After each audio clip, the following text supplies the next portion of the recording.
Okay, so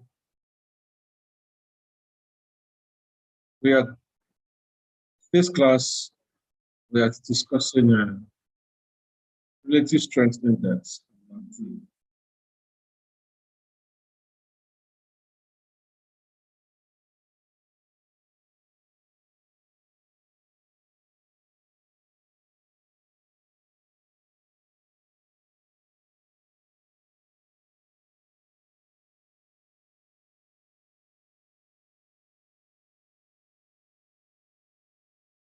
Okay, relative strength index and MACD. On your chart, on your WhatsApp group, while sending the invitation for this class, I asked a question. You know how to gauge the strength of a particular asset you are trading.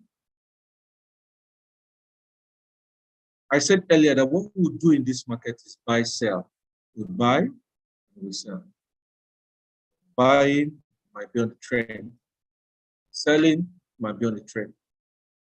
But when you are when the trend of the market is bullish and you're selling, you're doing two things. It's either you're doing a pullback or a reversal of the prevailing trend. So the question is, do I know the strength of the market? Some persons will tell you, see this market you're looking at. This market have the strength to continue buying. Why some persons will tell you, based on what I'm saying, this market in no distant time will reverse. Why are they saying this? They have seen something in the market. And that's what we're about to discuss today. And what we're discussing is called the relative strength index and MACD. Both of these we have talked about are called oscillators. They are oscillators because they have their own window different from the charts. They have a different window from the charts. That is why they are called. That's why they're called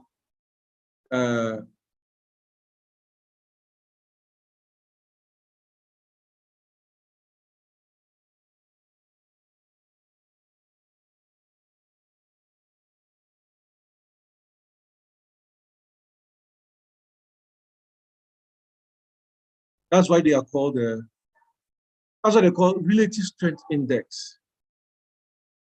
The person that propounded this strategy is called J. Wallace Wilder.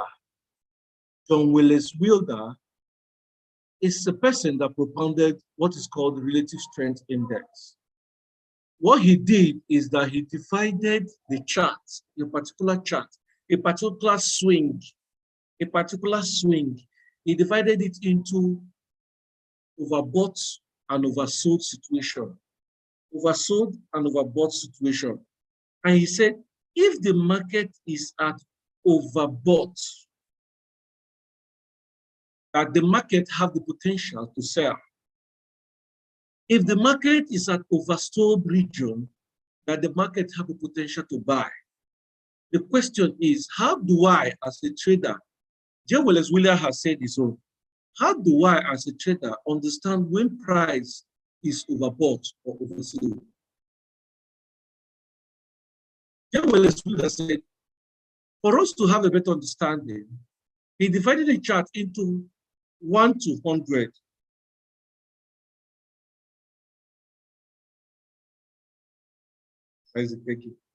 He divided the chart into 100.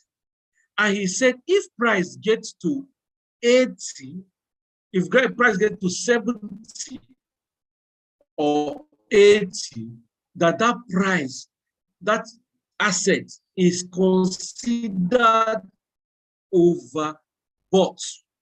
That is, people have bought that market for so long. So if they bought that market for too long, then that market has a potential of selling. That is what he said.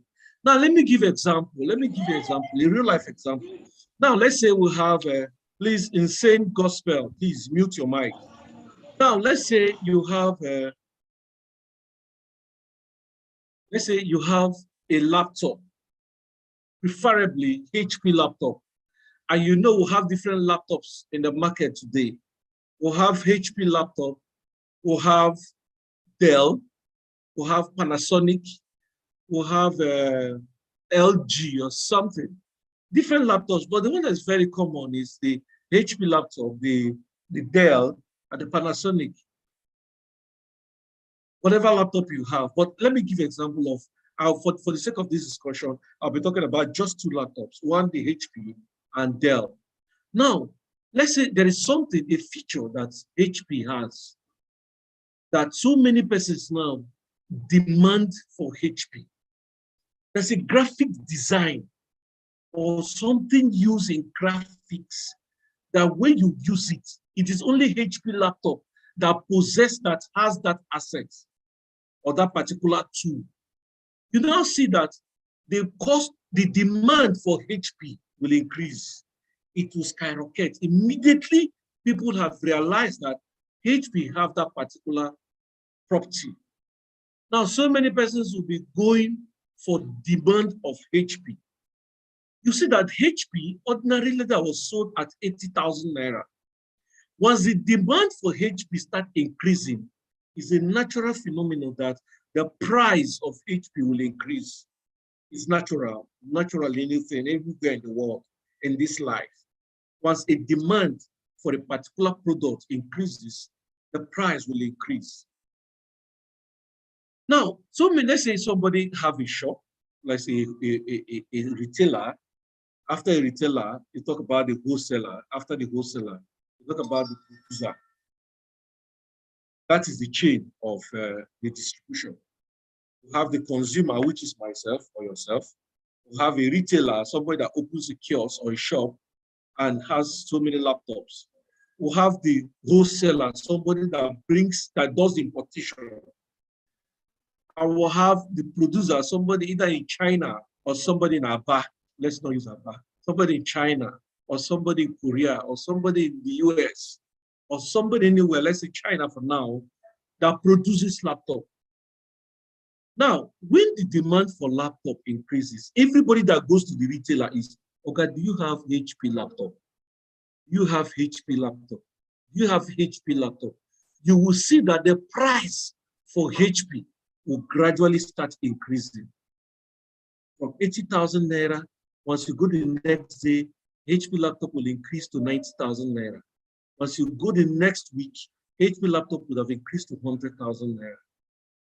Immediately you say, nah, this thing is just increasing by the day. Let me just buy this one for 100,000 naira, because if I come tomorrow, it might be 110. You'll buy. I think my son needs the laptop, you'll buy. This other, my neighbor needs laptop, let me buy. 3.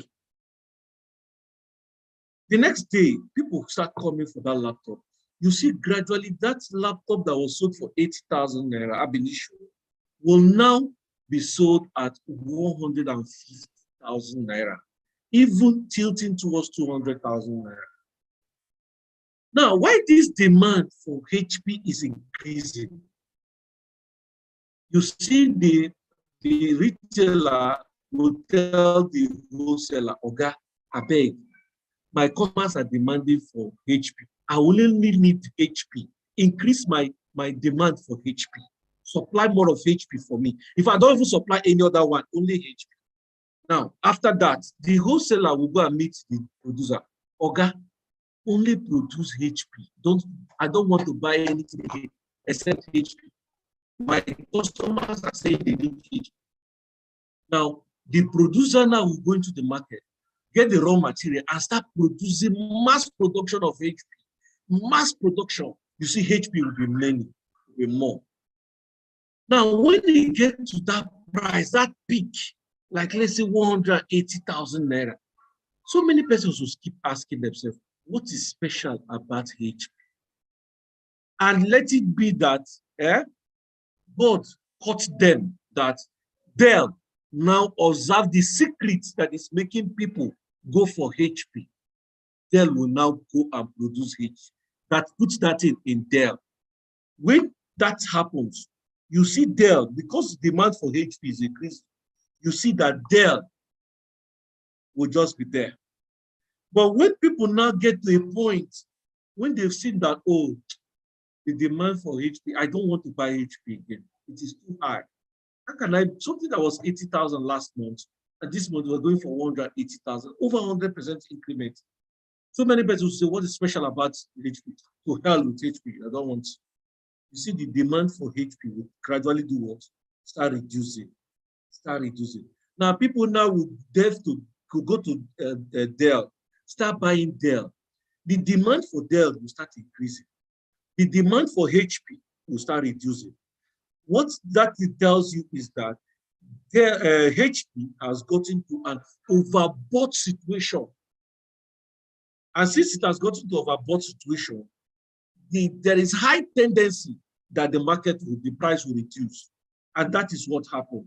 The price crashed down massively, crashed down. That is what happened. The market crashed down seriously.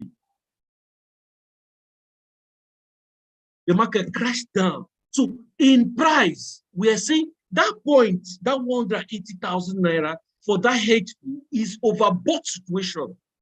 Now, gradually the price, because the producer has produced enough, so much in stock, consumers are not going to the retailer to buy HP.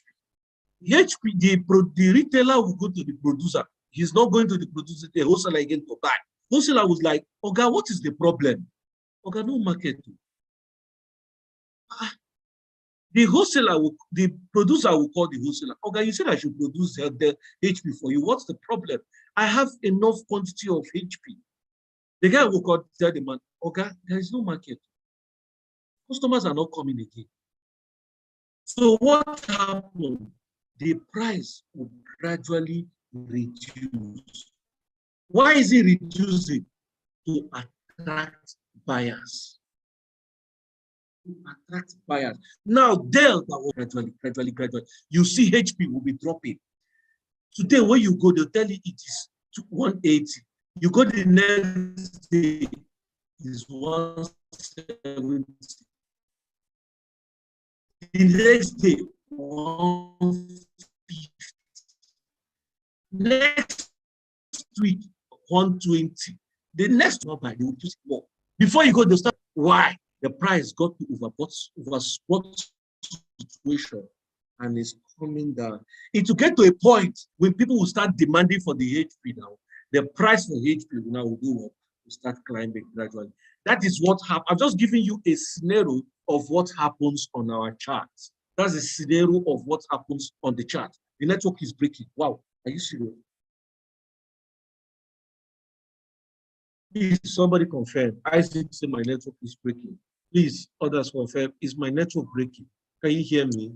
Was it time when you didn't hear me? You can hear me now. All right, sorry for the network issue. I think yes, sir. Yes, I think I saw that notification. My network bandit was sorry, it was unstable. Yes, but anytime, just be giving me this signal. Anytime you don't hear me any longer, let me so that I will pause. All right, so we're saying the price. John Wallace Wilder divided the chart into overbought and oversold situation. At oversold, we expected to buy. At overbought, we expected to sell. So it is other thing, as it's also called your support and resistance, is just a different terminology. That overbought situation is your resistance. Oversold situation is a support. So that is what J. Wallace Miller did.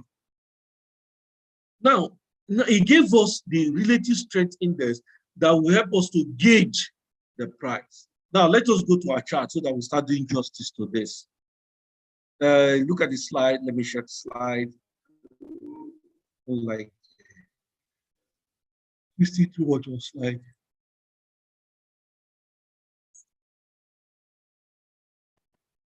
Okay. All I have explained is just what is captured here. That's what's captured here. But the chart is divided into 100. When the price gets to 70 or 80, it is considered overbought. If it gets to 20 or 30, it's considered oversold. Now let me give you an example. Okay, now look at it. Look at this place here. Look at this diagram. This diagram, if you look at the diagram, if you see greater than 70% is overbought. And at overbought situation, you see what is happening. Don't look at the price. Don't look at the price. Look at this place here. This layer that is below. Once price get to overbought situation, have you seen that price got to this overbought situation, started dropping? It got again to this overbought situation, dropped. It got again to this overbought situation, dropped. Came here again, dropped. So this is when it gets to 30, it is considered oversold. When you plot this thing on your chart and you see that the RSI is at 30, and is tilting towards 20, my brother, what your mind, what your hand, what your thought should be is that this market is oversold. I'm looking at opportunity to buy the market. Opportunity to buy the market. You observe that when price has gotten to, in our RSI, has gotten to 30 or 20, price will be roving around where you call support or resistance on your chart. Telling you, guy, we need to buy. We should start looking for opportunity to buy. So what you need to do is that if you are selling that market, be wary, be conscious. To do what? To exit the market anytime soon. Why? Because in no distant time, the market is going to reverse. The market is going to reverse. The RSI is just like a gauge. It's like a gauge. For example, if you have a tank, like let's say a tank where you cannot see through, Now you have what is called the gauge. The gauge tells you when it is filled and when it is almost empty. When it is filled and when it is almost empty. What you just need to do is understand that gauge. When you come in the morning, you look at the gauge and say, okay, let me give an example. If you've seen those that works in the filling station attendant or the manager, in the morning, what do? They have that deep stick. They open the tank, the underground tank, take the stick and tip it down into the ground and bring it out. What are they trying to measure? The quantity of fuel remaining. So that gauge, they cannot just open it and put the eye inside.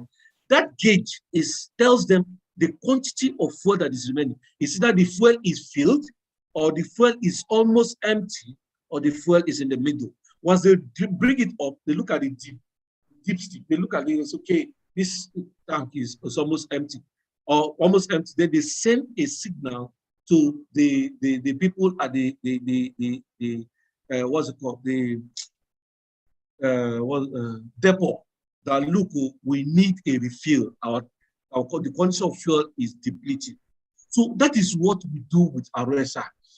When you have your RSI in your chart, you'll be looking at the RSI. If you trade, you're using RSI as a strategy, you'll be looking at the RSI. If price is at 30, you should be looking for opportunity to buy. Remember, I did not say you should buy. I did not say you should buy. I say you should be looking for opportunity to buy. Now, what will tell you to buy is, now you start looking at your price. At your price, you'll be seeing that candlestick will come to that place where you call your support. All those things will have landed in candlestick. Be watching out for it for a reversal. When you see their prices at 20 or 30, and you see price coming there, now it tells you that, look, guys, we are in for a buy. You see that candlestick appear. Because I tell people, candlestick does not appear, it appears anywhere on the chart. But the one that will give you a good decision is the one you found on that your level. That level. That is why you need to know how to sketch or draw your support and resistance zone. You must know how to do it. If you don't know how to do it, please, you need to go back and learn how to do support and resistance. If you're in this class that you don't know how to draw support and resistance, my brother, it is not a course. You will not succeed in Forex. That is the truth. That person will not succeed. But what you need to do is take your time and study support and resistance. Now go to the YouTube handle, get the video on support and resistance. Try looking at it. You can get the manual, read through it to understand what support and resistance is. Because that is the only place that will tell you where to buy, where to sell, where to buy, and where to sell. When you have known how to do that, when you get to that support, now you'll be expecting the candlestick to appear, to give you a signal that we want to buy. Because when we're talking about support, we say a support can be turned to a resistance. A resistance can be turned to a support. I remember the person that took you on support and resistance told you all of this. So that place where you say support, you don't pin your neck and say it must be support. You are not the owner of the market. What you need to know is to look at is that, okay, this is actually support. Let me see. Candlestick is what will tell you if that thing is a support or not. What you just need to do is remember those things we have learned in candlestick. It will tell you if that is a support or a resistance. When you have seen those things, that is why when you beat your chest and say, yes, this thing is a support, I want to buy. Is a resistance, I want to sell. Okay, I think we'll just go straight to our chart. This chart representation of support and resistance. This chart, this is actually my chart. I told you we don't do what's it called? Social media chart. This is especially my chart. This is my chart. So if you look at this place is overbought, oversold situation. Look at it, oversold. This is overbought, if you can say it. So you see that this market came down at overbought. Look at it, this market here. Here corresponds to this high here. At this point, when you got to this overbought, which is about 80, the market started selling massively. Now the market went up again, it got to 30, it went up again. Since, look at this now, the market bought, but since the pressure, the trend is still downward, what happened? The market started selling. Here in your RSI, it bought from 30 to 50. 50 is equilibrium. Anything above 50 is bullish. Anything below 50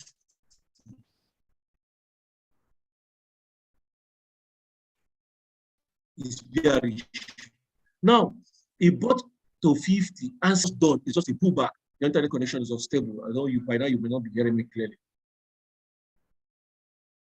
So once you see that the price has gotten to overbought situation, what you should be looking at is candlestick pattern. You will be looking at candlestick pattern for a buy. Candlestick pattern for a buy. Look at it. At this point, look at this point, this high here corresponded with this high. And when we told you about candlestick, we say when you see a dragonfly doji on the resistance, it shows you that sellers are present, but they don't have the strength to push the market down. Now, this one happened. Look at another one. Look at the next one, which is a shooting star. This one on the line, a shooting star. Now, this one went to do a stop run, and the market started selling massively. Why? RSI had given you a strategy or a bias for a sell when it got to overbought situation. We're looking for a sell.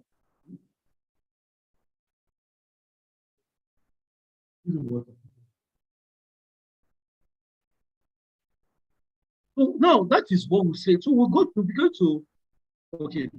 Now let's go to our chart and see how these things play out.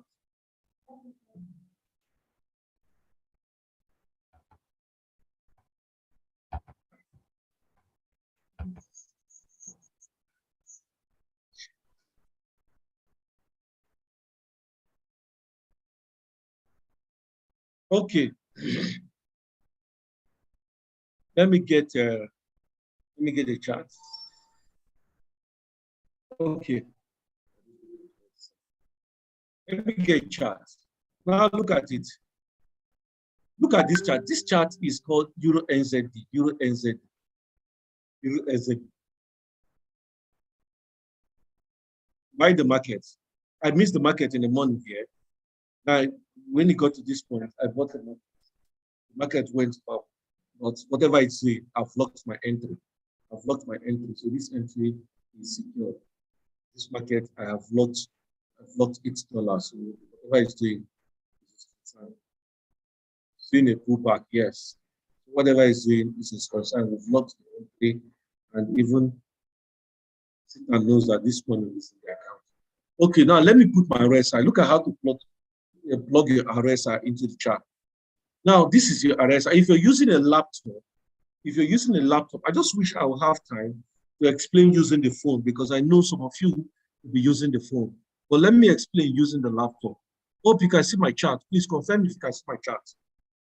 Yes, sir, we can see your chart. All right. Yes, now, I want to plot the RSI. Go to your indicators.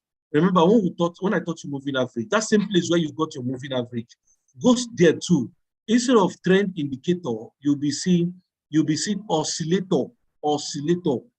When you click on oscillator, you see a drop box. Just take it down to this point. Look at relative strength index. Click on relative strength index. Once you click on relative strength index, what you need to do is look at it now. This is a relative strength index. Period is 14. You can leave period as 14. You can leave period as 14 as default. It's 14 default. Now, you can change the color if you want to, any color of your choice, and change it. But I prefer this blue. Now, if you want to tick in the line, you understand why I say tick in the line. You can tick in the line.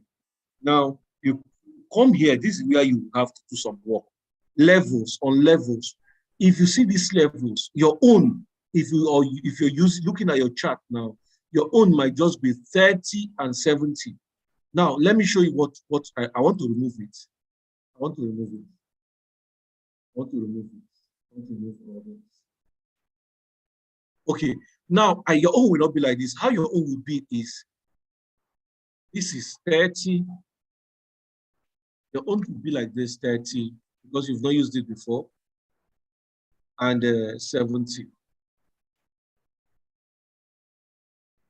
30 and 70, that's how your own will be. Yeah? So what you need to do, look at what I did. I went here, add, you see add, you see delete. Add, you click on add, it will bring a box. Please write 20. Click on add again. It will come up, write 80. Click on add again, write 50. Now, on description, this level, on description, when you click on it like this, you see the whole place is highlighted. If I type anything now, this level, this 30 will go off. Look at it. It's not even good. But when I click like this, and I want to type, on 30, you will write buy. Buy. On 70, you will write sell. On 20, you will write strong buy. Strong buy. 80, you write strong sell. 50,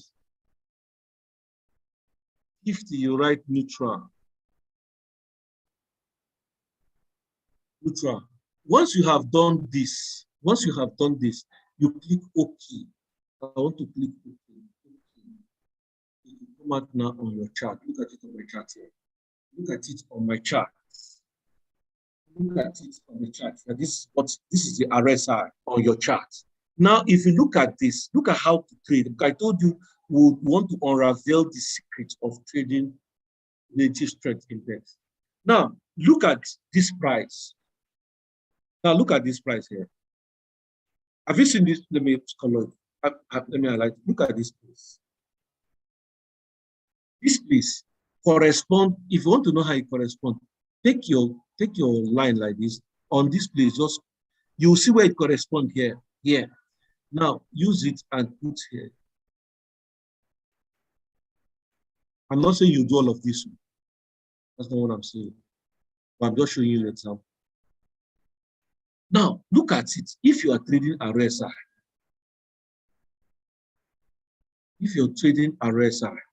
look at what we are doing.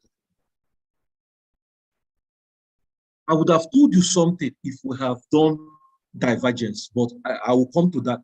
If we do divergence, please remind me to come to this H1.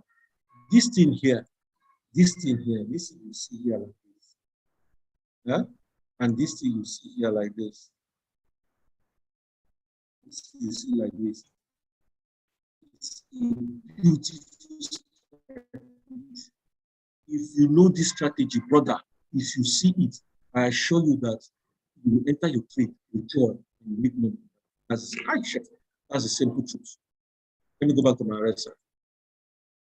It's still there. Okay, now look at it. Okay, let me remove that. Let me add this.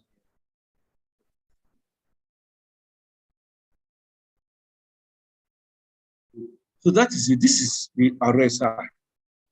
Now, look at this place. It says this is 30. Have you seen it? If you look at my chart, this place is 30. This place is 30. Look at 30. Price came to this point, which is a support. Look, have you seen that I've drawn my support line already, even before this price came here, based on price action? I've drawn it here. I've just waited. When the market is selling, I'm just waiting for price to come here and do whatever it wants to do. See, this is a support.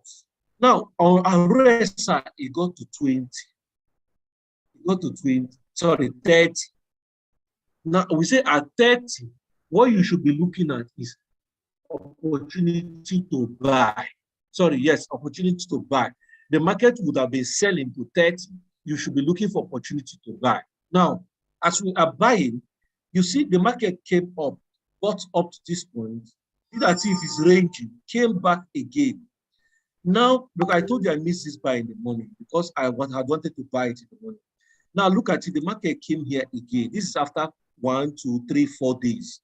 The market came here. Look at 30 again. This is 30. This is the low. Have you seen that this market came down to this low, the former low, where the former price came to? But in RSI is telling you this one came down, but this one is no longer down. This one did not come down. That is when we say strength. When I say strength of the market, strength. Do you know the strength, how to gauge the strength of the market?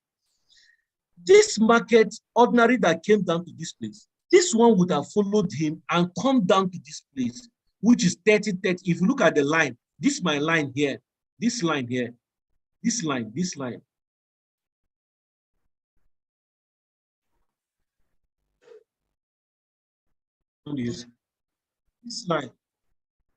This line here that I just moved. This one came to touch it. This one came to touch it. But look at the RSI. It did not come to touch this 30. It has given you a signal. And what is that signal? That look, we are buying. Look, we are buying. This market was selling, but it has just spoken to you. We are buying. If only you understand the language, price language, you understand it clearly. This place tells you that we are buying because it did not come down as low as this. The market today, the market blessed so many persons. This market, just saying this, if you're looking at your RSI, market did over 190 pips, and it's just doing a pullback. And I can tell you for free that the market will continue to buy for tomorrow. The market has sold for tomorrow. The market So I'm not saying you should enter for a buy. I'm not saying you should enter for a buy. Wait for the market to do a pullback. If this market does a pullback, brother, me, show you, I'll enter this market with 0.1. That as the thing would do me, I'll enter with 0.5, $5 per P. Because if I enter this market, this one, where it is coming to is here. You see this line here is there, no story. So if this market does a pullback, whatever pullback it wants to do, this market does a pullback somewhere around here. I even make mistake and come here, brother. We are sucking these truths. We are sucking these truths before the end of this week. Hopefully, for the end of the week. I'm not really assuring you it will get to this far, but it might, this H1, it might get to that far. The market is started a bullish war. Started a bullish war. Let me see if you H1. H4. Look at it. Okay, now look at it in H4. Price came here. This thing, look at it, it almost got to zero. At this point, this market that did this sell, the market almost got to zero.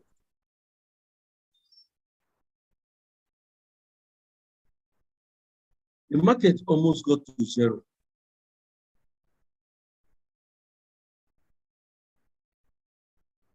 This market almost got to zero here. That's it break below 30. That's why I said, when one would say, look for opportunity to buy. We're not saying you should just click buy. No, when it gets to 30, don't make that mistake. Imagine somebody that clicked buy here.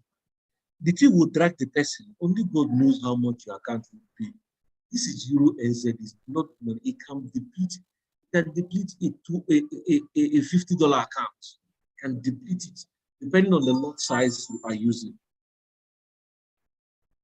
So what we're saying is that if you look at it, even in H4, look at where this price came here. Look at it here. Went down to 30. This one came, touched the same line. Ordinarily, it should have gone down like this one, but it did not. The market is telling you that the strength is not down, that the strength is still up. The strength of the market is still up. And after that, the market gave you that signal for a buy. And the market moved. Momentum.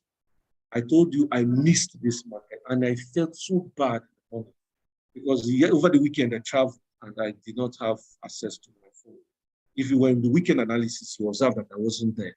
I wasn't there during the weekend analysis. I actually entered my house very, very late. That's about 12 o'clock, 1 o'clock in the morning. So that was what happened. So it's a very difficult movement. So that is why I missed. When I came back, I had to go and hit the bed. Only for this month. But because I understand what's happening, I had to enter the market, take my own piece of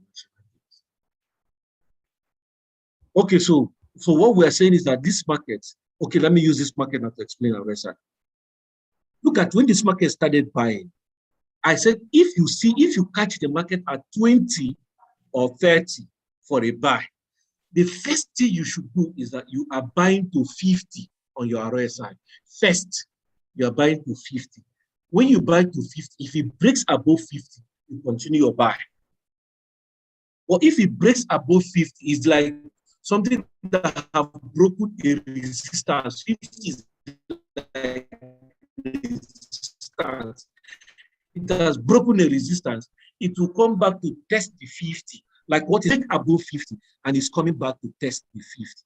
Network unstable.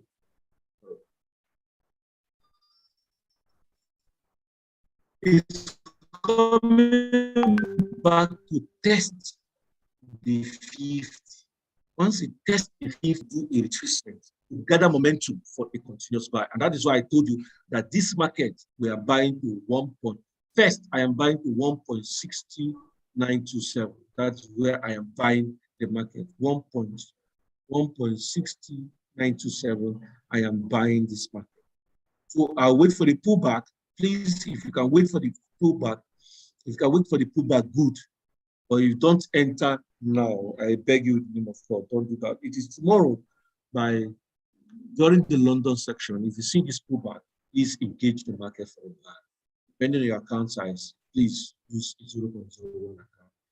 You have $1,500, use 0.0, give you something.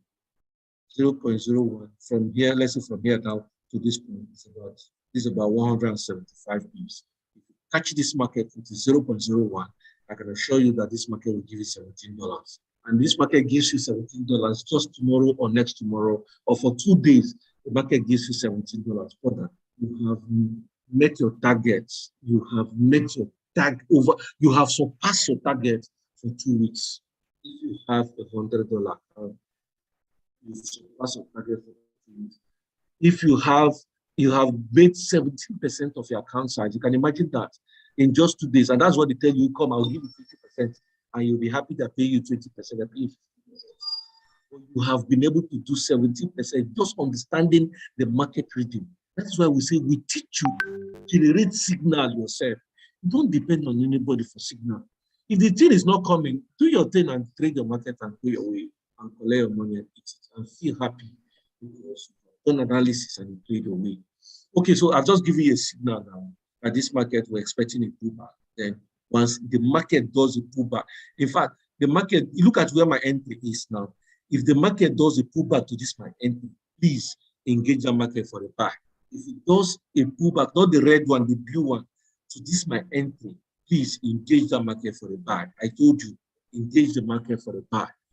That market will give you over 200 pips. Using the, I told you 17 is from here, but if the market starts from here, if you can get it from here, if you're looking at it from here, this market does this. This is dollars. Actually, $4, 0.01. Has the market not blessed you? You can actually go home, relax, and do whatever you want to do. 1 minute, please. My colleague is calling me. Robinson. Yes. I can hear you, Robinson.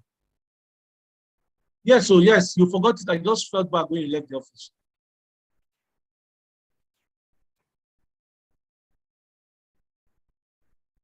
Is it? Hi. I felt so bad. In fact, I just screamed when you left the office. Sorry, yeah. Tomorrow. I did class actually.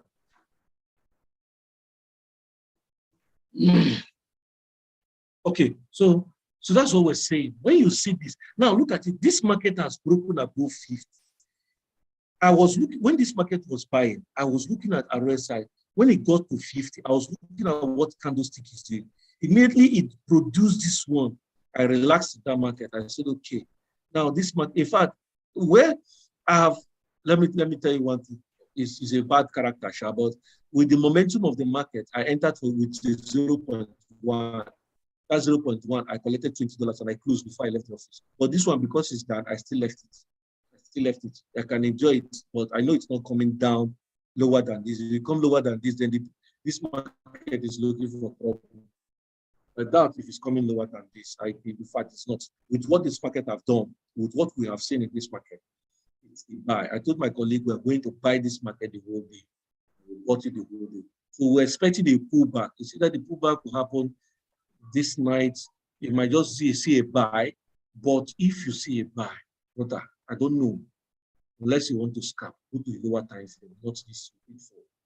Go to the lower time frame and scalp. But wait for a pullback. It will pay you more if you wait for a pullback or a buy. There are so many markets you can engage in. The market is on. JPY is almost starting its move. JPY is starting its move. Any JPY pair you know, be looking at any JPY pair. Any JPY pair. I've given you another signal. Any JPY pair, be looking at it. JPY is resurrecting from the grave. And as when JPY resurrects, we're going to buy JPY very well. In fact, this week, JPY did some push up. We're going to buy JPY. Look at it now. Look at JPY did. JPY did Euro JPY. Look at the market. This is 171 pips. 171. So we're expecting a steep push. This is just a pullback. Once it gets to this and we not take out this high, we're engaging our sell, massive sell. We're engaging in sell. We're expecting a sell, Euro JPY, unless JPY decide to go back to the grave. But if not, the activity of JPY today was impressive. Okay. Euro is okay. So now price has broken above the 50. Now we're expecting price to come back. Have you seen that it's broke above the 50? It is now tilted to 70. So we're waiting for price to come back to 50. Once it comes back to 50, now we'll be engaging our buy. As long as it did not break above 50, because if this price did a pullback to where I told you, now this RSI will be at 50. Now, if it gets to 50 and did not break below, brother, we are buying this market up to 80. 80 of the RSI. And that will give us this point here. We'll come to this point here at 1.60900. That's where we're coming to. So once this does a pullback, engage the market for a buy. And please buy the market. Whatever the market is doing to you, don't worry. The market will get to 1.60900 for a buy. That's what we're looking at for tomorrow, next tomorrow. Let's see what happens. So it will be a good buy, a good ride if it does a pullback. If it does not do the pullback, please, if you're not in the market, be very careful. Don't trade it here, put a lower time frame. Just Ayagela David. I hope my chart is clear now. Okay, so so that's RSI. Let's take another one. Let's see what happens. RSI. Okay, now look at RSI. Look at BTC. This is BTC. Look at BTC. BTC has been buying. BTC is buying. But now look at it. When I tell you the strength of the market, if you look at this one I've shown you, the Euro NZ, you see that the market have the strength to continue buying. It has a strength to continue buying. So if somebody tells you want to sell this market, you just look at this. Okay, what you're doing is that you need to sell short, not for too long, because the market will buy. You're talking as an authority now. What are you seeing? The person is not seeing. That's why you are in this class. What you're seeing, the person is not seeing. And that is why when somebody says cut soup, what would they do now? They cut soup like this. Cut soup, the cut soup give you like this. So once you see it, you go engage the market for a buy. And I said, if it is only this trade you trade for tomorrow and next tomorrow, Ross, you make it at least 10% of your account size. I don't like overblowing the chart because it's not my father's chart. But I can assure you, you get 10% of your account size, depending on what it is, even if it is a $1,000 account. If you use the good lot size and get $100, that's 10%. If it is a $100 account, you can actually get $10. It's a 10%. If it's a $50 account, you can actually get $10, $5. It's a 10% account. If you get $10 in 50%, $50 account is a 20% profit in your money. So that is what we are saying. So once it does, so we're moving to 8. Now let me show you another one. Let me show you BTC. This BTC. This BTC has gotten to 80.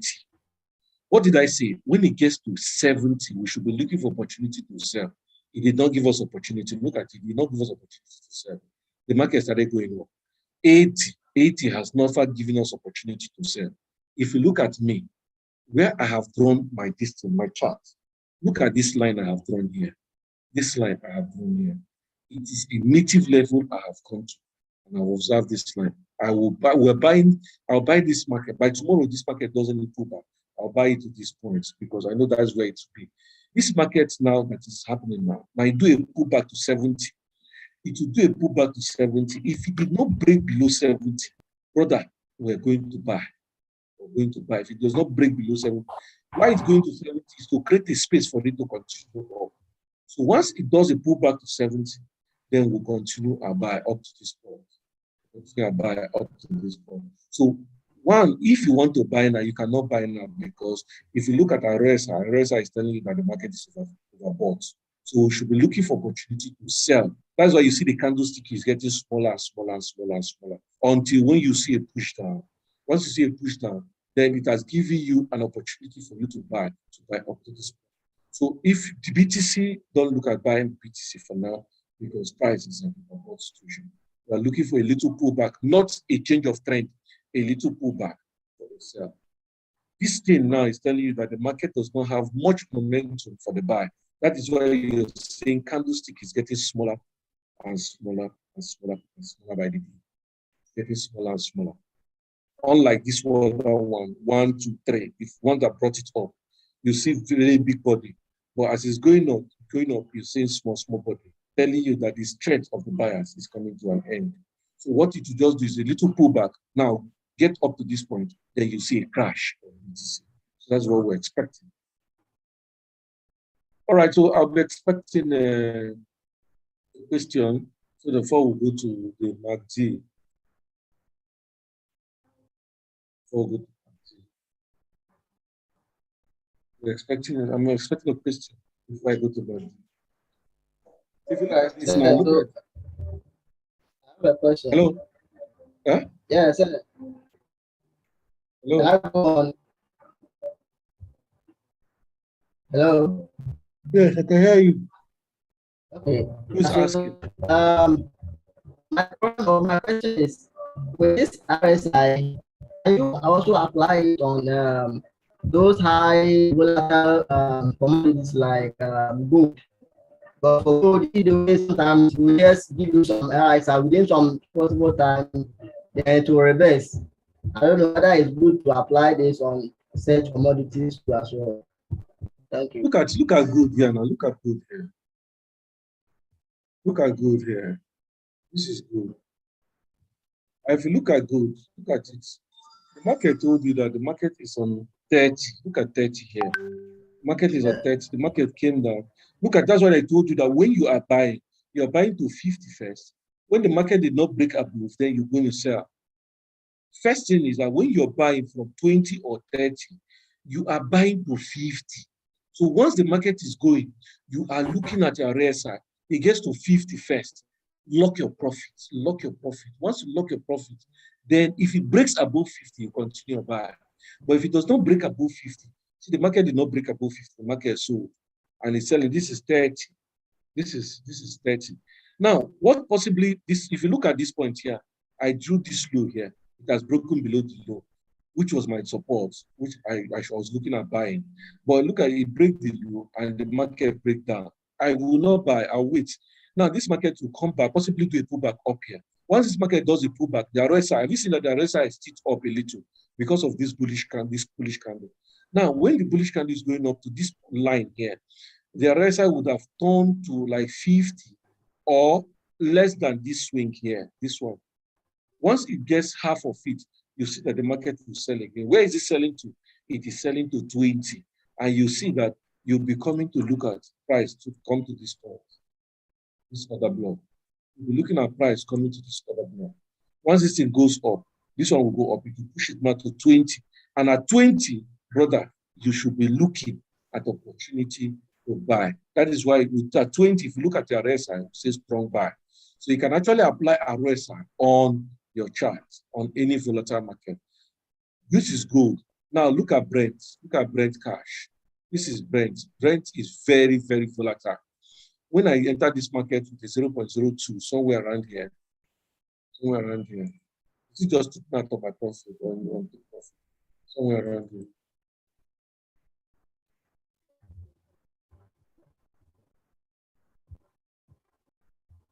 Somewhere around here. From here to here, 0.02 was $140. $140 from here to here for 0.02. So it is very volatile. But look at RSI. It tells us that RSI is at 50. It's at 50. Like when I drew my native level, where I drew the line, it just touched it and it's going up a little. Now, what happened is that it might just do a pullback up, continue to buy the sell. And if it continues to sell, we're looking at it coming to 30 or 20 before we see the buy. So it's actually the same thing. You can actually, if you know how to use it, you can use it on any volatile. All right. So in your statement, you made mention that you look your profit. Is it the same as setting a break-even point? Sorry? I mean, in your statement, you made mention of the point that you have to lock your profit. So I want to find out whether to lock a profit is the same as setting a break-even. Is it the same? Break-even is I bought the asset at let's say $200. Now the market moved from $200 to $210. I now use my stop loss and put at $200. That is break-even. No gain, no loss. Do you understand me? If the market comes, the market will understand that one. break-even. Okay. Now to lock your profit, is that instead of putting it, the market has got it to 210. I bought at 200. I'll move to 210. I'll lock 205. I have locked $5 as a profit. That's what it means to lock profits. Personally, my colleagues know me that I don't do break-even. Instead, I'll do break-even, I'll close that trade. If the market does not give me opportunity to lock my profit, I'll close the trade. I cannot enter a trade and I put it at break-even. God no go pray. The stress I use in analyzing that even if it is $1, I should eat it. You understand? Yeah, huh? Yeah, I get it. Yeah, so for me, I will always lock my profit. That's why you always hear me lock profit. But if you do break even, it's your choice. It's actually nobody's choice. It's a choice in the trade. So what you break even, what's it called? Lock profit is good. Good evening, sir. Please, can you do a recap on how one can settle RSI indicator analysis and is RSI possible on the phone? RSI possible on the phone. Yes, yeah, Isaac, thank you. RSI is possible on the phone. That's why I said if we can be fast, I will. If we're grasping fast, then I can do that of the phone before we leave. Okay, so I said RSI. Let me. Please, everybody should look up now so that we don't have this question again. I will refer the person to the platform. Now I've just removed my RSI. I want to pick up the RSI now. Go to indicator list. Click on indicator list. Since I have used RSI, you will see it on top here. You see it on top. But if you have not used it, go to oscillator. Go to relative strength index. Relative strength index. Click on relative strength index. Parameter is period is 14. Apply to close of the candlestick. Now the style is a color. Whatever color you want to choose, just click on this drop down. The color will come up. You choose any color that tickles your fancy. Then you come here, change the color. Change this. If you want the line to be very thick, okay, your choice. If you want it to be light, your choice. It has nothing to do with your trade. The color has nothing to do with your trade. Now you go to levels. Now this is levels where you do some work. I said what you need to do. Let me just give an example. What we have, you can write it down. We'll have on level, we'll have 30, 70, 20, 80, and 50. Now on description, we'll have buy for 30, sell for 70, strong buy for 20, and strong sell for 80. It means that if market gets to 30, we should be looking at opportunity to buy. If it leaves 20 and go to 30 and go to 20, it gives us a stronger confirmation for a buy. If it gets to 70, it's a sell. If you move to 80, it's a strong sell. When it gets to 50, it is equilibrium. It is neither a sell nor a buy. If you just see, when you say market is ranging, you just see that it might be ranging around 50 in equilibrium in RSI. So that's where it's ranging. So that's what we're saying. So let me show you how to add this. If you want to add a column, you click on add here. Look at add. Click on add. Once you click on add, you can type in something. Let's say 100. Now you come to 100. You come to 100 here. On 100 description, you write something that when you see it on a glance, you just understand what you need to do. On the glance, you see like 100. I might just say extreme, for example, extreme. You just write extreme. Anyhow you want to spell your extreme. Just write extreme. So that's how you need to do. For 30, I'll remove this. I just give you an example. For 30, go here, you click buy, you write buy, you write sell for 70. For 80, you have 20, you have strong buy. For 80, you have strong sell. For 50, you have neutral. This 100, I just gave you an example. So I will remove it. If you want to remove it as it's highlighted, click on delete. Click on delete. Click on delete. Delete off. So this other one's remain.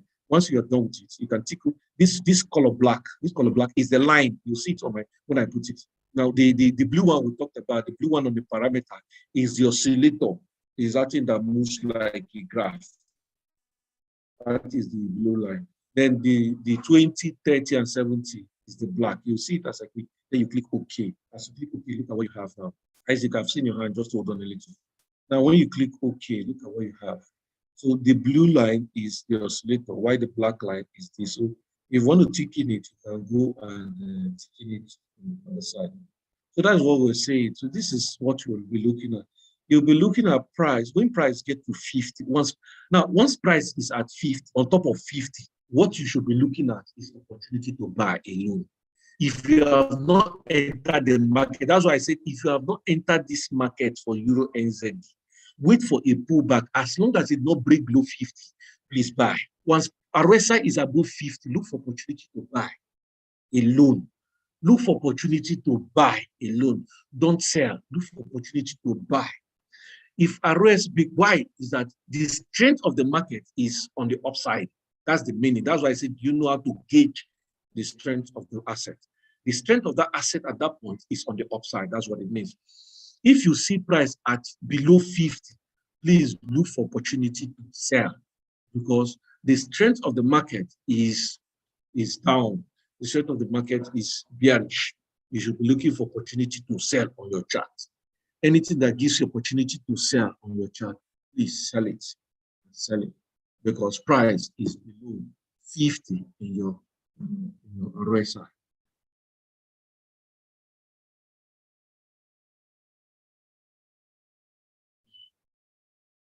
If you don't, I just want to believe you are writing down this thing.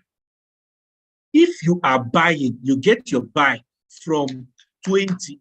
Remember, I said if it is on 50, you are not in that market. You want to engage the market. Look for opportunity to buy. If it is below 50, you're not in the market selling from 80 to 50. Now, when it gets to 50, only look for opportunity to sell. The second one is if you get the market at 20, for example, look for opportunity to buy first to 50, because it can get to 50 and the market will go back and continue selling. That's why we say, don't just place the market and go and sleep, or go to and travel to Lagos and keep your phone somewhere. You buy to 50 first. Meanwhile, once you're doing that, lock your entry or lock your profit. Once it breaks above 50, then you'll be looking at candlestick. Once it breaks above 50, then you continue your buy. But if you understand price action very well, like what we have been teaching you, if you understand candlestick pattern, you understand how to draw your support and resistance, you will not be scared. Even when I entered this trade and I told you I'm buying to this place, I don't need to look at RSI again. I don't need to. Sometimes I don't even look at RSI, because I know that this market will do a pullback. It has given an engulfing candlestick. It will do a pullback to continue the buy. I don't need the RSI to tell me.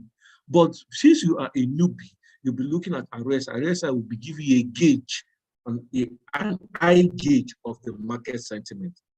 So that is what I'm saying. So if you're buying from 20, you buy first to 50. And when you get to 50, you see the market will do as if it wants to sell. It is doing a pullback. If it did not break above 50, take your profit and look for opportunity to sell. But if you break above 50, look for a mocha phone. Sleep in that market. Like this one, I have slept in this market now because I've broken above 50. Once it does a pullback and did not break below 50, I will buy another mocha phone and sleep on top very well. I will add more entry. In fact, that is when I want to add more entry. That's what they call stacking. I will stack.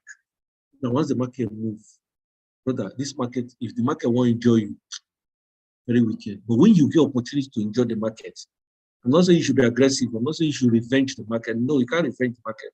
You can only revenge when you have knowledge. Once you see that, you know that the market will move to this point. Stack the entry.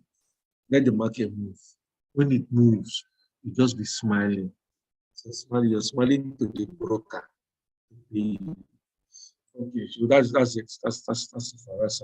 I think, can I take one question more? So that we'll go to Mark G, please. Okay, quick one, sir. If possible, divergence. Yes. Yeah, thank you, sir. Please, my question is just to combine this thing with the last class. I will be able to set my RSI as you teach now. The last time you talked about moving average, sir. So I want to confirm. Can I combine the two, like the two systems together, moving average and this? This number two question is, can I go on, sir?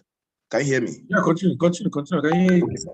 The number two question, sir, is now on the moving average. Now I've returned from this particular place. You said that the simple chart and the exponential chart, that the wider it is, that it sponsor my bias, either a buy or a sell. If the market, okay, but at times I don't know, maybe it's the way I set it to. It's go against me, sir. At times, so I just ask for a balance, sir. Go against you how? Okay, there are times I said, okay, maybe I plot my analysis from H4 or D1, and you say if the candlestick is above the chart, that is a bias for a buy. Yes. Okay, sir. Then when you talk about crossover, that if there are spaces between the two moving average, exponential and simple, that it tells me that the market is still open for either of the thing. But so there are times I just engage the market. That I see that crossover and I try to engage it, or even they buy this thing, but it didn't go well at the end of the day for me. So I don't know. Maybe I'm the one not getting it properly. Okay, you said you plotted on D1, right? Yes, sir. D1 and H4. No, if you plot it in D1, it will appear on H4 now. Did you plot a different one in H4? Yeah, different one, sir. Different one. Just to confirm my thoughts. No. Okay. See, look at this thing. This is H1. If I go to H4, I'm not plotting any moving average. That moving average will still be there in H4. If I go to D1, the moving average is still in there in D1. I don't know if you understand me. I'm getting you, sir. I'm following. If I go to weekly, I don't need to plot anything. It's still there. No. If I go to monthly, moving average is still there for me. I don't need to plot anything. So that's why I said I don't understand if you plot in D1 and you go to H4, you still plot another moving average. No, sir, it's the same moving average, sir. What I'm saying is this, that the crossover, maybe on D1 it has crossed D1 now, sir. Give me a bias for a sell. Yes. Then on H4, it may be saying the same thing also. By the time I now try to plot my chart around a lesser time frame, so I just have myself to blame at times. Your problem is you do not understand multi-time frame analysis. See, in D1, it's only one candlestick that you will see in D1. One candlestick. Everything that happened in one day is D1. 24 hours is one candlestick. Do you understand me? Yes, sir. So if you go to H1 or H4, that's one candlestick you see in H1, which is like a bullish, which is like a bullish candle. Let me explain it if I go to the chart, which is like a bullish candle, just one. You'll just see a wick. When you go to a smaller time frame, like H4 or H1, H4, you need 6 candlesticks to do what H1, one D1 is doing. In H1, you need 24 candlesticks to do what one candlestick is doing in D1. So when you plot your chart in H1 and the market is on top, price on top, you go to H1, you see price under, you get confused. Mm-hmm. That's what you're saying, I think. Yes, sir. Huh? Yes, sir. You get it right. Yes, sir. That's it. That is multi-time frame analysis. You've not gotten it right. What it means is that once you have seen that price in D1 is above, my brother, any time frame you go, wait, if price is down, the moving average, leave it. Wait for it to come up, buy. Okay. Wait for it to come up to align with the higher time frame, then you buy, because you are now on the time frame. That thing you are seeing in a smaller time frame that you're seeing that is selling, meanwhile in G1 it is buying, shows you that that thing is selling to a support. You continue the buy, because whatever the smaller time frame is doing, it will align with what the bigger time frame is doing at the end of the day. You understand? Yes, sir. I just hope I get this thing straight for some for the Lord.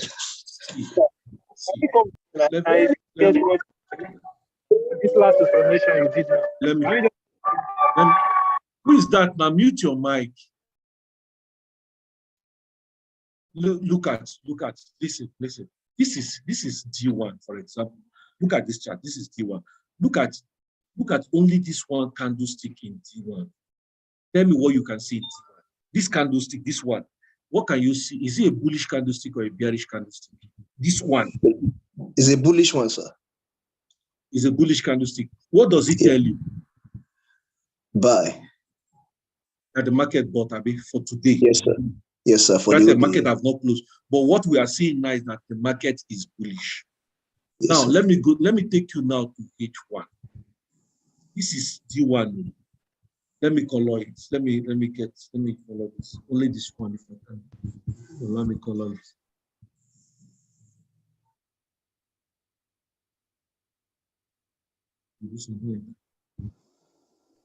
Okay, when we go to H1, I'll show you something. Now I'm going to H1. Good. Look at H1. Good. Colored well. H1. Have you seen buy? Have you seen sell? Yes, sir. Huh? Yes, sir. It's bought up, then it's sold down again. Good. Everything that has happened here now is represented as this in D1. Somebody that is in D1, H1 now will say, hey, the market is selling, no. Jesus is selling, no. Yes, the person is sincere. But you that is in D1 that have bought this market since morning, yes, the market went, that sell you are seeing is this week. This week here. That's this rope. That is what is showing you lower time frame as the sell. That is why we say lower time frame has so much noise. Do you understand? So you just see, now when you see this one now, look at this thing now, it is on top of all the moving average as a buy. Now, when you go to smaller time frame now, we didn't touch the moving average, but look at it. Let's go to the next one. Look at it here. Hey, market is selling, is below the moving average. Hey, it's below, you run and take your stop loss. You run away. Hey, selling. But at the end of the day, this thing will align with the higher time frame, telling you it's a bullish market. Do you understand? So now what you need to do is that if you are buying this, look, let's say this is on top of the moving average. You buy up to this point. If you know your support and resistance, this is about a resistance. You take your profit and leave. Now look at it, it came to this point. You would, if you don't want to sell, don't sell.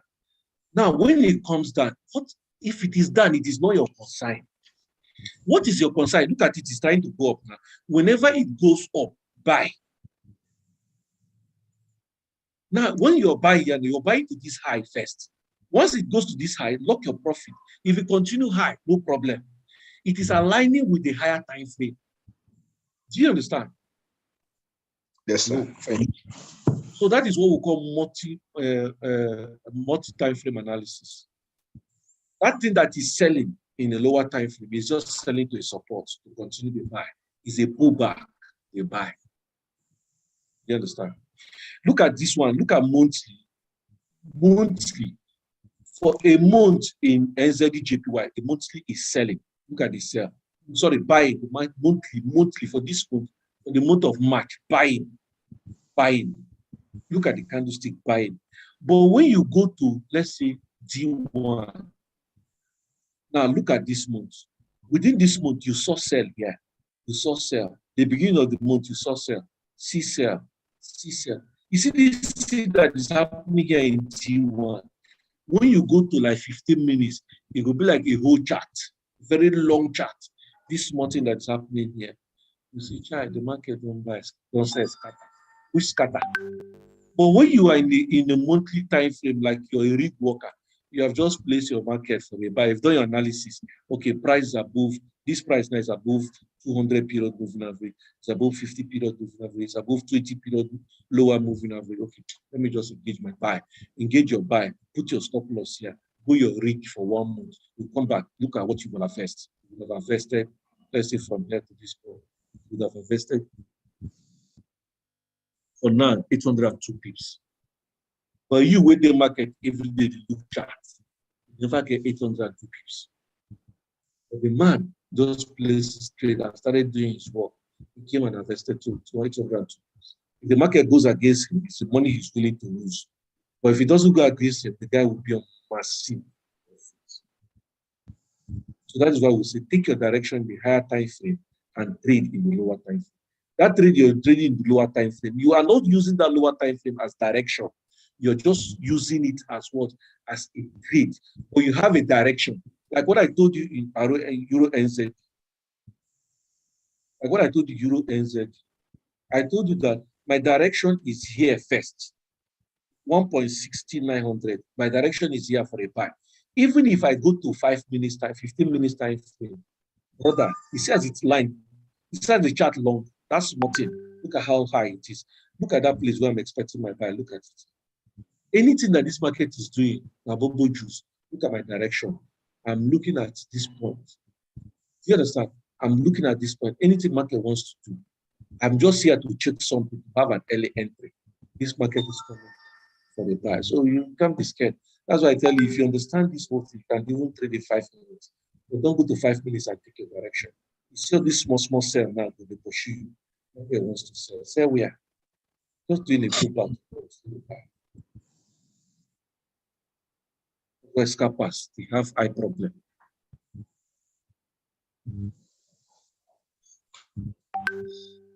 Hello, hope I've answered the question. Yes, sir. Thank you, sir. I want to be like you, sir. Don't worry, like just be consistent. Watching the chart. Consistent. Watching the chart. You'll succeed. Nobody was born with a candlestick in his head. It's constant practice. Okay, so let's go to moving up. So MACD, we'll just run through MACD fast, and MACD is almost the same thing. Okay, let's go to MACD. MACD is called moving average convergence and divergence.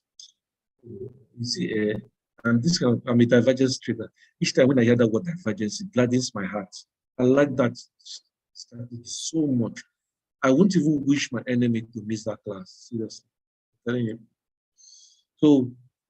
So whenever that name divergence comes, it gives me joy. I don't know why. Okay, so now this is okay. We're going to all right. No, that's not talk to my divergence. Okay. Now this is MACD. MACD is called moving average convergence divergence. Moving average. If you understand moving average on your chart, the only difference between the moving average and MACD is just MACD shows us convergence and it shows us divergence. MACD is one of the most commonly used technical analysis. It is a trend following momentum indicator, meaning it looks as if, please, we have component of the MACD indicator. We have the MACD main line, we have the signal line, we have the histogram, and we have equilibrium or zero line. Okay, now look at the MACD. Look at what MACD. This MACD. MACD have two lines, but the one that comes with MetaTrader 4 have just one line. It has one moving average, one line, one moving average. But I will teach you how to get your TP MACD. But sad to say, those ones using the phone do not have access to TP MACD. It's only those using the laptop that can have access to TP MACD. But I will tell you how to get it. Don't worry. Don't bother about the name. So now this is MACD. MACD is almost, if you understand the RSI, you will not find it difficult. You will not have a hard time understanding MACD. RSI tells us about equilibrium, tells us about the overbought of the soul. While the MACD has the histogram. The histogram, you have the bullish histogram and the bearish histogram. You have the equilibrium line, and you have the two moving average, which is the MACD line and the histogram. Sorry, the MACD line and the signal line. The signal line is the red line, while the MACD line is the green, is the blue line. Whenever the MACD line crosses the signal line, look at it. Whenever the MACD line crosses, look at the point when it crosses here. Whenever it crosses it from below, just like crossover, whenever it crosses it from below, it tells you a direction, it gives you a sell direction or a bias, a particular bias. If it climbs, if it crosses from below, look at it here, it tells you a buy bias. But we'll go through and plot this in on our chart so that we'll give a better explanation. Okay, you can read all of this. MACD trading strategy, you can read it. You have the MACD crossovers, you have the histogram reversals, you have process of moving average above or below the equilibrium on the zero line. These are strategies of trading MACD. I will explain all of that. Now we'll have the MACD. we have, this is a MACD. In MACD, we have, like I told you, this is a histogram. You know, histogram, we learned histogram now, bar chart, histogram is cool. Histogram is the line. Depending on the magnitude of the histogram, it tells you the strength of the market. Tells you the strength of the market. I just want to go straight to the live chart.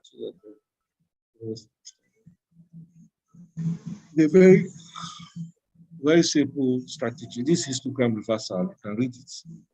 I will explain it. So this equilibrium of zero crosses. You can get the slide and read it if you so desire. It is okay. Right, so let's go to our chart and see how well we will do justice. Now I want to plot if you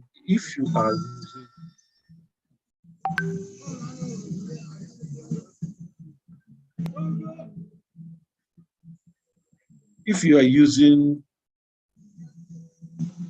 that person should mute his mic.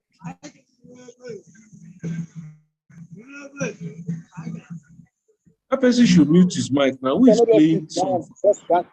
Just sit down. As other people they sit down, come like this. Yeah?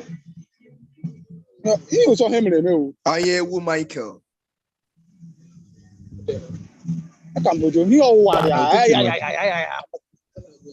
you know, if you don't sit down, as other people they don't sit down one place. No, I'll take him. I don't want to.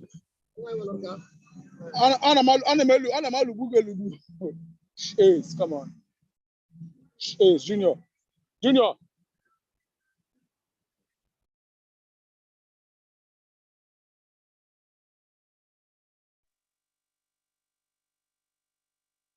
He cannot, for this class today, he cannot enter again.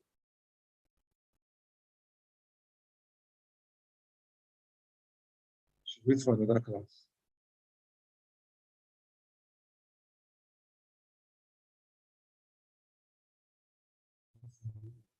Wait for another class.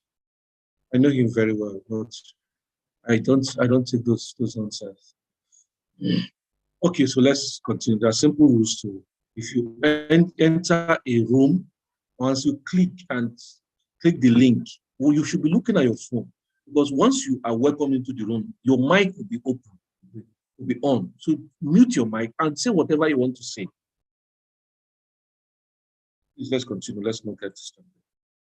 So I have to stop sharing.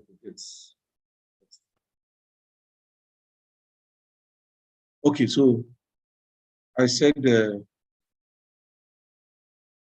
now let me get, I want to remove the RSI. We're done with RSI for now. Now I want to get,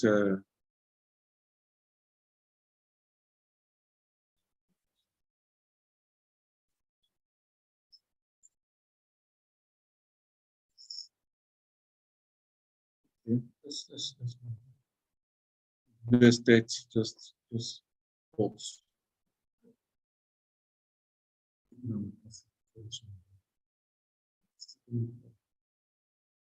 All right, no problem. Let's continue.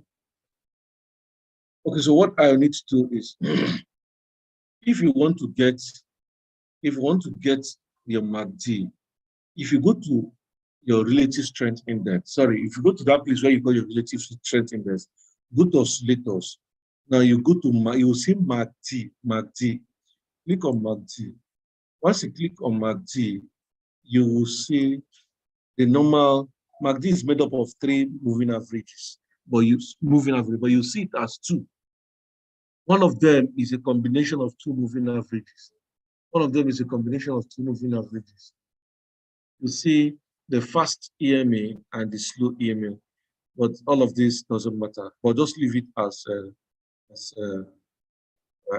default. I don't want to go through the process of telling you how MACD was generated.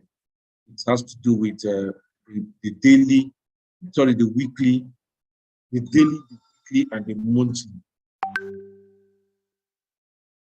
moving averages. They blend all of them to create MACD, but that's not our concern. Our concern is that no matter how they do it, we want to start trading. Okay, so now you leave it as default. you want to change your color, you can change your color. Level, nothing. Just, you don't need to do anything on MACD, like unlike the RSI. You click OK. Now look at the MACD. Look at this thing.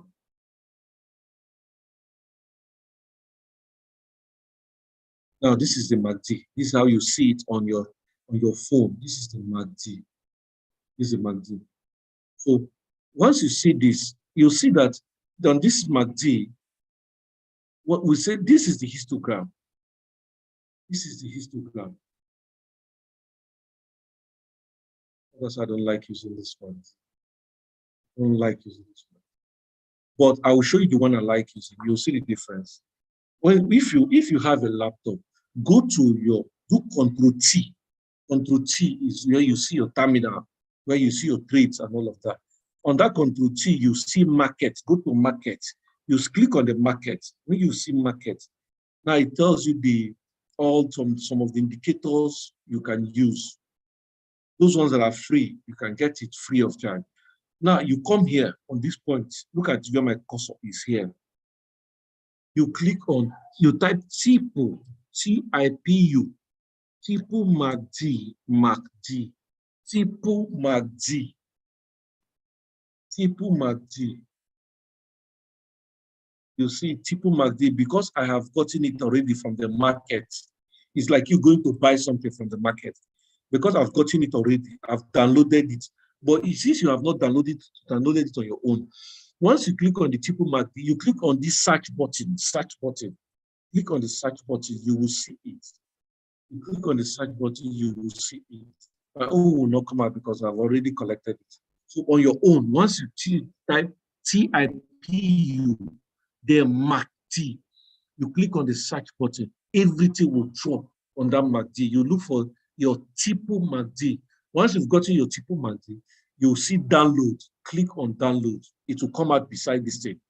Once you see the TIPU MACD, just click on it. You'll see download. Click on the download. It will download on your system. It will download on your system. And if it downloads on your system, what you need to do now is go to Control N, not M. Control N for Nathan. Control N, which is your navigator. Now your navigator, you will see, you look for market. Look at it, because I've downloaded my own, look at it here. TIPU MACD. I will bring TIPU MACD. I will say, I'll drag it. Look at what I did. I use my cursor, I click on it, I drag it to my chart. It came up and I click OK.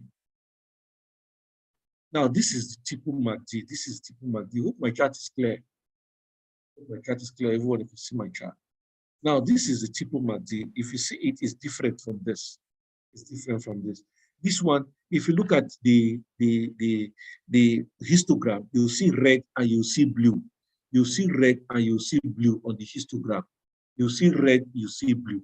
Once the histogram is blue, or green, you will see that it tells you that the market is buying. And as the histogram starts getting longer, it tells you that the market has the momentum or the strength to continue to go higher. If the strength of the market has started reducing, you'll be seeing it first at the histogram. You see the histogram will be reducing in size. It will be reducing in color. Look at this one now. Look at the current price. We're using the current price now. Look at the current price for Euro JPY. Now, at this point, when this market, look at it, I want to look at my cross share. I want to get the correspondence. Now, look at this line, this chart price. Look at it here. Look at the next one. You see that the histogram is increasing. Now, at this point, when the histogram is increasing, price is telling you, no, that this one could not take out the high of this, because the market is buying, the price will be doing higher high than the previous high. So when you see this alone, it puts you on inquiry that, look, this market is going to do what? It's going to sell. This market does not have the strength to continue. Now, after that, look at histogram started changing color to lemon. It started changing color gradually. Now it passed the equilibrium. Equilibrium is the line between the upper histogram, the green histogram, and the red. Now it passed equilibrium, now started going down for a sell. Now, as you're seeing this thing now, it's telling you that MACD is telling you that the market is selling, but the price here is telling you that the market is buying. Abi? Yes, somebody sir. should confirm. Yes, sir. Good. Exactly my The price question. is telling you. Sorry? Continue, sir, please. The price is telling you that we are buying. MACD is telling you that look, the market is selling for now. The market is selling. This thing will continue like this until when it is only you see this MACD come back to equilibrium and start printing green candles. What this thing possibly we're expecting to do is that this market could just get to this point. This market will just do a pullback to somewhere around here. A pullback to somewhere around here. So what the space this thing have now is from here to here. Once it gets to this point, this market will crash down. So what I'm saying is that this market, once it's doing this, this market might come up to this point. Before you know it, once you wake up in the morning, you see this market start crashing down. MACD, this thing I told you that look, we are selling. This one is telling you for now, the market is bearish. That means if you're selling this market at this point, you will still be in profit. If you're selling at this point, you'll still be in profit. So when this market gets possibly this other block and starts dropping, so you see, once it starts dropping, you see now this MACD, the histogram now will start printing very big candles down, like this one here. Start printing these big candles down. And now this is for histogram. I'll just give you the strategy for histogram. Now, moving average. Once you see price close, the moving average, which is the MACD main line, and this one is the signal line. Once you see the MACD main line crosses the signal line from above, start going down. Once it starts going down, it tells you the market is bearish. You should be looking for opportunity to sell. Now, let me give you a good strategy. If you see MACD cross equilibrium from below, look at this one now. Look at this. For example, this a daily time frame. Look at this. This market at this point it crossed here below at this point. Let me highlight it. Look at where it did a crossover. It crossed here. And once it crossed here, look at where it corresponded with the price. Look at it here. At this point, have you seen it now?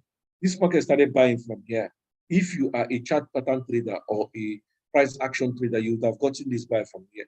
But if you're trading using MACD, you see where MACD gives you a signal for a buy. It has crossed equally. It has crossed from below.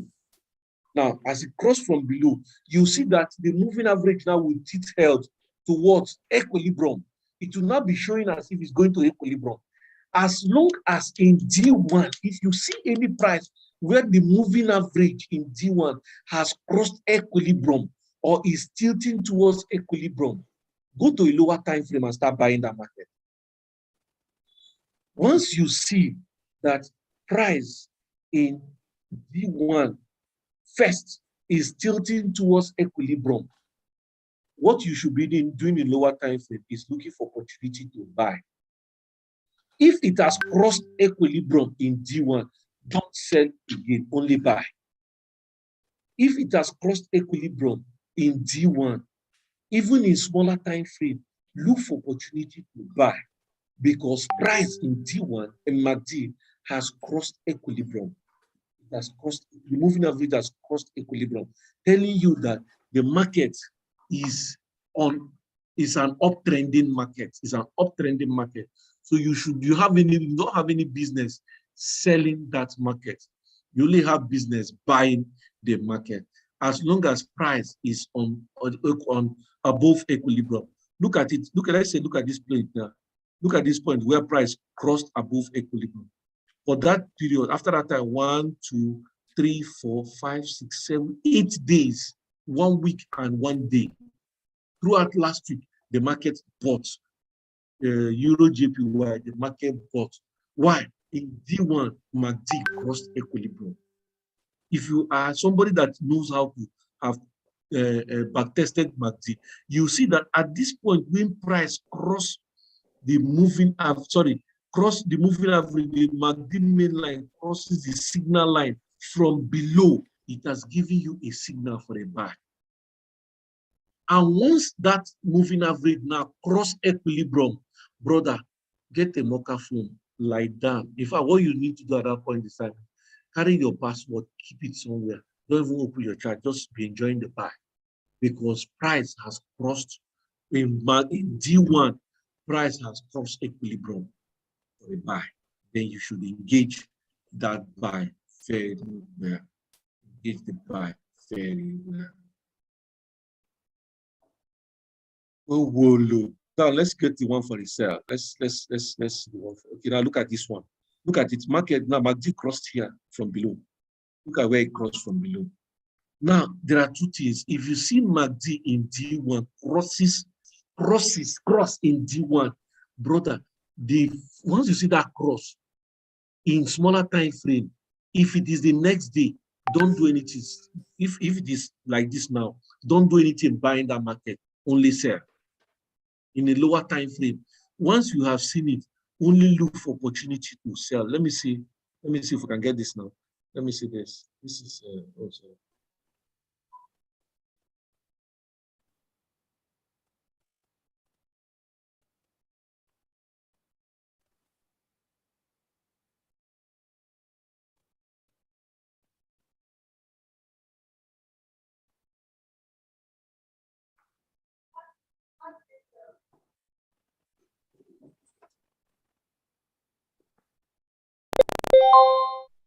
Okay, so now look at it now.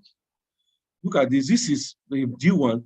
When this market crossed up below equilibrium, look at the market sold.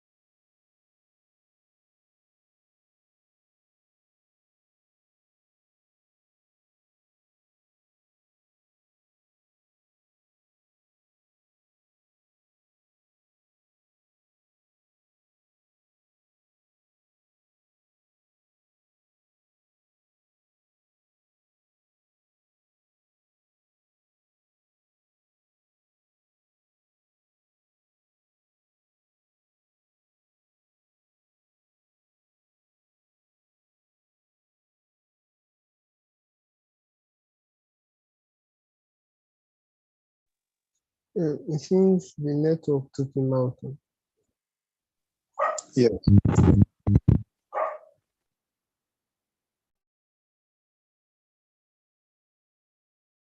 So we'll just wait for him now.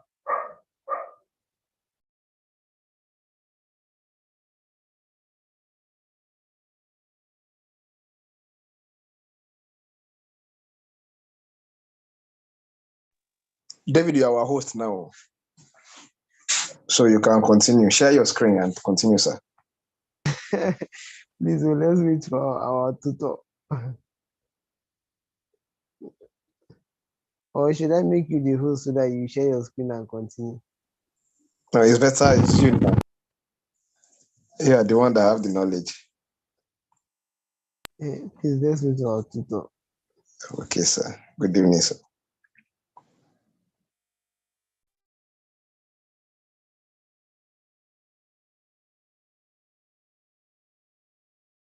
Don't go straight to the dance floor. I think go there.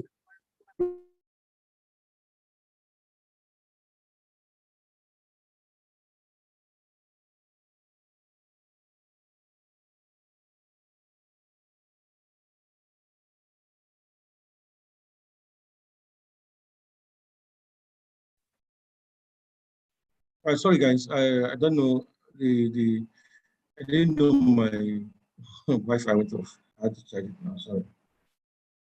Let's continue. Sorry for the breaking transmission. Oh, I think sorry, please. So let's continue now.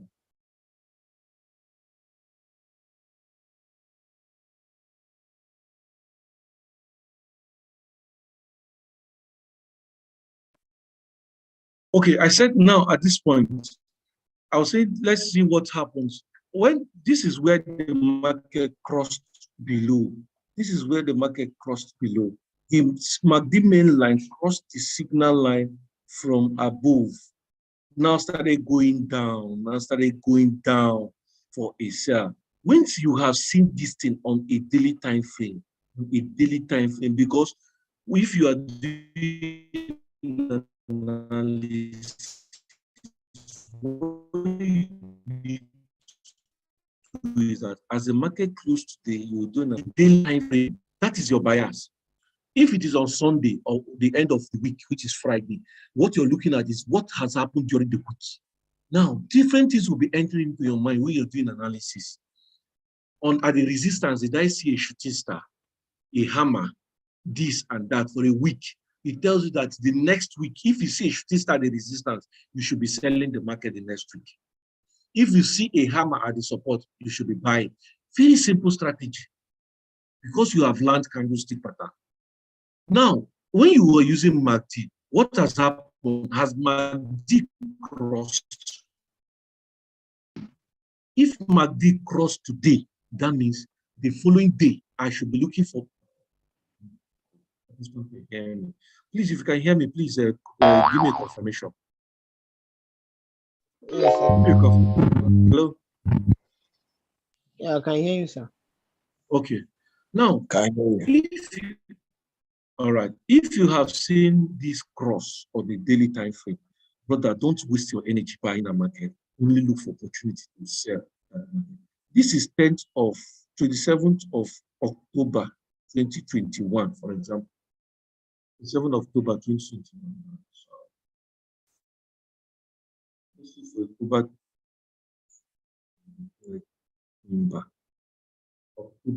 October what? 27th. This is July.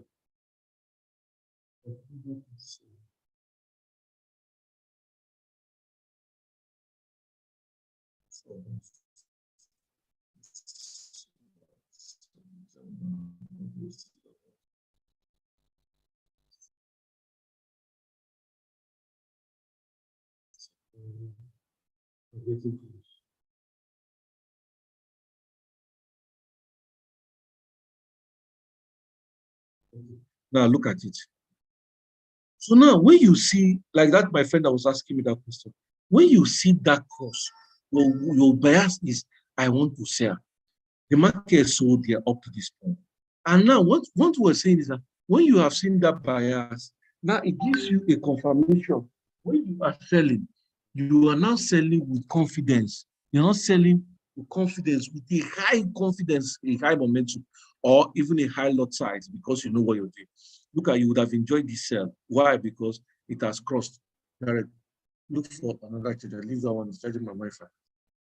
Now, when you see this, you would have seen this buy in a lower time frame. You would have seen this buy. If you're using moving average, okay, you can buy this.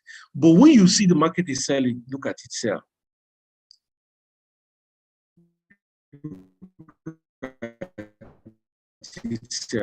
Spend your time selling, look at it sell. Would have been here, you sell. If it continues, look at it, sell. Your strength, you just invest your strength in selling and selling and selling that market. The market will passively be selling. You just be looking for opportunity to sell until once you are using this moving average, if it goes on top, you sell and sell and sell and sell very well. So that's what we're saying. So this moving average, when you use MACD, the crossover is a signal for the sell. And if it crosses above equilibrium, it tells you that that market is bullish. You should be looking for only opportunity to buy. If it crosses below equilibrium, it tells you the market is bearish. You should be looking for opportunity to sell. The histogram tells you the strength of the market. That is what histogram helps you to do. All right, question. I think this is 10:08. Screen is blue. As you can see it now. Yeah, It's better now. Yes, okay, sir, so any question on the MACD so that we'll call the class close. So that by tomorrow we'll be building on RSI and MACD. we'll discuss what is called divergence. Any question, please? Okay, so for the MACD, is it only represented down, or the two lines we are seeing above too is the MACD, or down is just the moving average? Who's that? Who's that? Okay. Hello, sir. Yes. The MACD, I just want to confirm if the MACD you talked about is just the two lines we are seeing down with the histogram, or is it Yes. this with the Is it one? what? Is it the same with the one moving with the prices also? You can move with the price. This one. Yes, sir. No, this one is moving average. This one is moving average. I taught you moving average. Oh. This is the moving average I taught you before. Yes, sir. I've not removed it from my chart. I still use it to trade. Everything we teach you, I will use it to trade. I've not removed it from my chart. What I'm teaching you is this MACD. This is the MACD. This is the two moving average. You have nothing to do with the chart here. Look at the two moving average. Look at histogram here. Look at the equilibrium. Once you see the histogram is bearish, you're looking at selling. And if this histogram is bearish and you see the two moving average below the equilibrium line, it tells you that that market is bearish. You should be looking for opportunity to sell that market. You should be looking for opportunity to sell that market. If you see histogram, the histogram is bearish, as red, and you see MACD has crossed below equilibrium, any time frame, please look for opportunity to sell that market. And you see, look at it now. Okay, now look at this point. Look at this point here. Let's say this point here. Look at this point. It tallied with this point here. Let me put it from here. Look at it on the price. Look at it again on the price. Oh, look at when MACD has given you a signal for a sell. Moving average here, Steph, has even given you a signal for a sell. So whenever you're trading, you understand? Whichever one you're trading, moving average has given you a signal for a sell. The market sold massively. MACD is telling you that this market is selling and it has crossed below equilibrium. So it tells you it is a massive sell. It's a sell market. So you should be looking for opportunity to sell and not to buy. Looking for opportunity to sell and not to buy. Is that clear? Very clear, sir. Thank All you right. so much. Welcome. When price crosses above each signal, buy and sell, and below signal, buy. Is that ISA? When price crosses above its signal buy and below signals buy. No, I want to believe you want to say signal sell. Below signal sell, yes. If it crosses, see first, look to get an early entry. When I say early entry, first you see that the cross, if it wants to sell, the cross will start from above that place where you have a buy bias, MACD. This sell we're talking about here, look at where it started here. Look at where MACD line crossed here. Before this sell, look at where MACD line crossed, telling you a sell signal. And look at it. It is at this point where this bearish market came down. MACD crossed immediately. And if you see, it didn't cross back again as if you want to buy. It didn't cross again. Now, immediately it crossed here. The next thing it to do is that if you understand how to trade, you should be looking for opportunity to sell. You should be looking for opportunity to sell until MACD crosses the equilibrium line. Look at it. When this market did this, the market went up a little. It is the opportunity to enter the market for a sell. No worry. When you get to advance and mentorship, we'll be teaching you what is called the FVG and the LV. This market created an LVG and it came back to fill the LV and the market started selling. So you'll be waiting for this LV to be filled for you to continue the sell, because it's only this movement, this Marabuzu has told you that the market is bearish. It's a bearish sentiment. Even without MACD, I will tell you that I've known that this market is a bearish market, because even if this market goes up here, it cannot take out this high. It cannot buy. It cannot buy. With this movement, it cannot buy. the institution has told you where the market is going to, they are selling. So they'll do a pullback to continue the sell again. So that's what happens here. So where you have seen this MACD cross, you should continue your sell, start looking for sell. If it crosses equilibrium, then you relax. You know that you're on the right track. You continue your sell. Hello. I'm not the only one here. No, gradually reducing. Some persons have gone to sleep, while some persons, the network have taken them. So we actually need to close this class. Any question before we support the class to close? Question?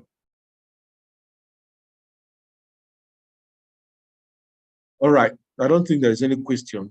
The class well understood. So come on, today's Tuesday, today was Monday. On Wednesday, have I changed your class time of your class? The class is supposed to be on Wednesday, right? Our schedule used to be Tuesday, Thursday, and Friday. Okay. Okay, so hopefully, if I have the time, we'll still have the class tomorrow. I will teach you divergence. We'll learn divergence. What we have learned now, we'll apply it and use it to trade divergence. We'll trade divergence, and if possible, we'll go to Fibonacci before we go to chart patterns. All right, thank you very much, everyone. Do have a lovely good night's rest, and then we'll see you tomorrow on the other side of success. Until then, please have a good night's rest from all of us at UTP Trading Academy. Thank you, sir.